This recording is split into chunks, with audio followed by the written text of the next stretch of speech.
Hello friends, welcome to our class. आज हम start कर रहे हैं करंट में बहुत ज़्यादा इंपॉर्टेंट टॉपिक की। अब हम बात करते हैं आखिर टॉपिक है क्या और ये चर्चा में है क्या। पाकिस्तान के प्रोपेगेंडा एक्सपर्ट लाल टोपी जैम हामिद ने बांग्लादेश को मिलाने की बात कही है। उसने कहा कि बांग्लादेश को 1971 की गलतियों को सुधारना चाहिए और जैद हामिद ने बांग्लादेश को पाकिस्तान में मिलने और फिर से पाकिस्तान नाम स्वीकार करने को कहा। ये जो न्यूज़ है नवभारत टाइम से ली गई है और बहुत सारे न्यूज़पेपर्स ने इसको कवर किया है। अब हम बात करते हैं आखिर ये जैद हामिद है कौन। जैद हामिद का पूरा नाम है सैयद जैद जमान हामिद। ये घोर कट्टरपंथी इस्लामी पॉलिटिकल कमेंटेटर और प्रोपेगेंडा एक्सपर्ट है। जैम हामिद इस्लामी जिहाद का समर्थक है और कश्मीर में आतंकी गतिविधियों का पूरा समर्थन करता है। उसका दावा है कि वो सोवियत अफगान युद्ध लड़ चुका है, हालांकि इसका कोई सबूत अभी तक नहीं मिला है। वो पाकिस्तानी राजनीति के मामले में सेना के हस्तक्षेप का खुले तौर पर समर्थन करता है और पाकिस्तान में शरिया का भी समर्थन करता है। अब हम बात करते हैं जरा 1971 के बांग्लादेश की मुक्ति पर। वर्ष 1971 के युद्ध में पाकिस्तान पर भारत की विजय के उपलक्ष्य में बांग्लादेश द्वारा 16 दिसंबर को विजय दिवस के रूप में मनाया जाता है। 3 दिसंबर 1971 को भारत सरकार ने घोषणा की थी कि वो बंगाली मुसलमानों और हिंदुओं को बचाने के लिए पाकिस्तान के साथ युद्ध करेगी। ये युद्ध भारत और पाकिस्तान के बीच में 13 दिनों तक चला था। 16 दिसंबर 1971 को पाकिस्तानी सेना प्रमुख ने 93,000 सैनिकों के साथ ढाका में भारतीय सेना की सहयोगी मुक्ति वाहिनी सेना के समक्ष बिना शर्त आत्मसमर्पण कर दिया था। मुक्ति वाहिनी उन सशस्त्र संगठनों को संदर्भित करती है जो बांग्लादेश मुक्ति संग्राम के दौरान पाकिस्तानी सेना के खिलाफ लड़े थे।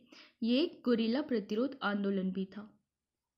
इस दिन अर्थात 16 दिसंबर को बांग्लादेश का उद्भव हुआ, इसीलिए बांग्लादेश प्रत्येक 16 दिसंबर को स्वतंत्रता दिवस यानी कि विजय दिवस भी मनाता है। आप यहाँ पर देख रहे होंगे बांग्लादेश की लोकेशन। अब हम बात करते हैं जरा भारत बांग्लादेश के संबंध पर। दिसंबर 1971 में बांग्लादेश के स्वतंत्र अस्तित्व को मान्यता देने और बांग्लादेश के साथ राजनयिक संबंध स्थापित करने वाले देशों में भारत पहला देश बना। दोनों देशों के मध्य सेना अभ्यास था जो संप्रति अभ्यास और नेवी में मिलन अभ्यास के विभिन्न संयुक्त अभ्यासों का संचालन किया जाता है। एक दूसरे के साथ 4096.7 किलोमीटर लंबी सीमा साझा करते हैं, जो कि भारत की किसी भी पड़ोसी देश के साथ सबसे लंबी भू सीमा है। लैंड बाउंड्री एग्रीमेंट यानी कि LBA जून 2015 में विभिन्न अनुसमर्थनों की पुष्टि के बाद लागू हुआ था। भारत और बांग्लादेश 54 नदियां साझा करते हैं। दोनों देशों के लिए एक द्विपक्षीय संयुक्त नदी आयोग यानी कि जॉइंट रिवर्स कमीशन जून 1972 से काम कर रहे हैं ताकि दोनों देशों के बीच संपर्क को मजबूत बनाते हुए आम राष्ट्रीय प्रणाली का अधिकतम लाभ प्राप्त किया जा सके। बांग्लादेश दक्षिण एशिया में भारत का सबसे बड़ा व्यापार भागीदार देश है। वर्ष 2011 के बाद से दक्षिण एशियाई मुक्त व्यापार क्षेत्र यानी कि साफ्टा के तहत भारत द्वारा बांग्लादेशी निर्यात को दी गई शुल्क मुक्त और कोटा मुक्त पहुंच की बांग्लादेश द्वारा सराहना की गई है। कनेक्टिविटी के लिए कई रेलवे लिंक जैसे हल्दीबाड़ी और चिल्हट्टी के बीच में हम उदाहरण के रूप में देख सकते हैं, या फिर अखौरा वाला जो रेलवे लिंक है वो भी हम देख सकते हैं। कनेक्टिविटी के लिए काफ़ी इम्पोर्टेंट है।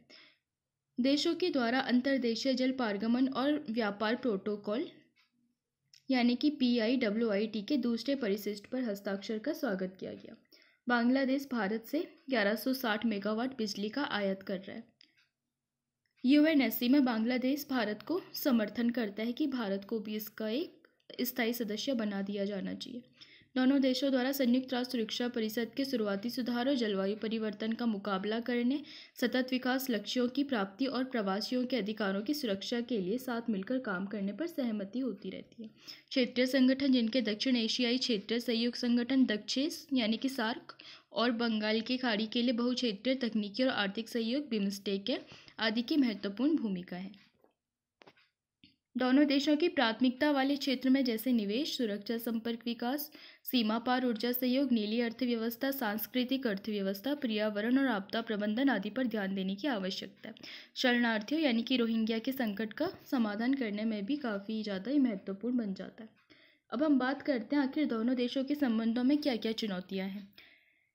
सबसे पहली चीज़, पानी के बंटवारे से संबंधित लंबित मुद्दों को सुलझाने के प्रयास होने चाहिए। साथ ही बंगाल की खाड़ी में महाद्वीपीय सेल्फ मुद्दों को हल करने, सीमा पर होने वाली घटनाओं को शून्य स्तर पर लाने और मीडिया का प्रबंधन करने पर दोनों देशों को ध्यान देना चाहिए। असम में भारतीय नागरिकों की पहचान करने के लिए लाई गई राष्ट्रीय नागरिक रजिस्टर यानी कि NRC पर बांग्लादेश पहले ही चिंता व्यक्त कर चुका है। Bangladesh belt and road initiative का एक सक्रिय भागीदार है जिसमें भारत शामिल नहीं है। बांग्लादेश रक्षा क्षेत्र में चीनी सैन्य पनडुब्बियों सहित अन्य सामग्रियों का एक प्रमुख प्राप्तकर्ता भी है, जो कि कहीं ना कहीं भारत के लिए थोड़ा सा चिंताजनक हो सकता है। उल्लेखनीय प्रगति के बावजूद तीस्ता जल बंटवारे का मुद्दा इनका अभी भी काफ़ी ज़्यादा प्रॉब्लम के रूप में देखने को मिलता है। बांग्लादेशी लोगों द्वारा भारत में अवैध रूप से प्रवेश करने की कोशिश की प्रतिक्रिया में भारतीय सैनिकों द्वारा गोलीबारी के दौरान कुछ बांग्लादेशी नागरिकों की मौत हो जाना भी भारत बांग्लादेश के संबंधों के लिए चुनौतीपूर्ण रहा है। तो चलिए, अब हम जब बांग्लादेश के संबंधों की बात कर चुके हैं तो हमें ये भी तो जानना जरूरी है कि बांग्लादेश हमारे देश के कौन कौन से राज्यों के साथ बाउंड्री शेयर करता है। तो अगर आप यहाँ पर मैप देख रहे होंगे तो आपको साफ साफ दिख रहा होगा, ये रहा बांग्लादेश। ये बाउंड्री शेयर कर रहे हैं बांग्लादेश पश्चिम बंगाल के साथ, असम के साथ, मेघालय के साथ, त्रिपुरा के साथ और मिज़ोरम के साथ, यानी कि टोटल 5 स्टेट के साथ ये बाउंड्री शेयर करता है।